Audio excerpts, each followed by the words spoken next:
एउटा कैदी पूर्ण सजाय काटेर घर फर्कन्छ। वर्षौंपछि ऐना हेर्छ। उजादा भर्खरै जुङ्गाका रेखी बस्न सुरु गरेका थिए। आज दाढी कपाल सेता भएछ। मालाको फाँसी लगाएर बाबुआमा भित्तामा हाँसिराखेका थिए। भाइ बुहारीले खुब तरक्की गरेछ।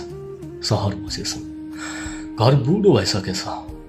खम्बो मकिएछ। गोठ सुकेर फुङ्ग भएछ। न घर जीवित थियो न गोठ कराएको थियो। एउटा सन्नाटा चिर्दै एउटी बुढी हस्याङ फस्याङ गर्दै आइपुगिन्। ऊ झस्कियो। दुवैका आँखाहरू भरिएर आयो। वर्षौं पहिला ती बुढी बलात्कार भएकी थिइन्। बलात्कारीलाई उसले घाँटी रेटेर मारिदिएको थियो।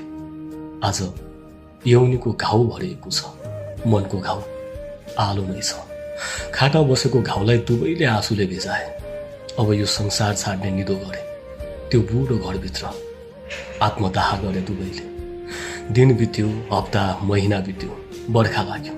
छानोले झरी थेक्न सकेन।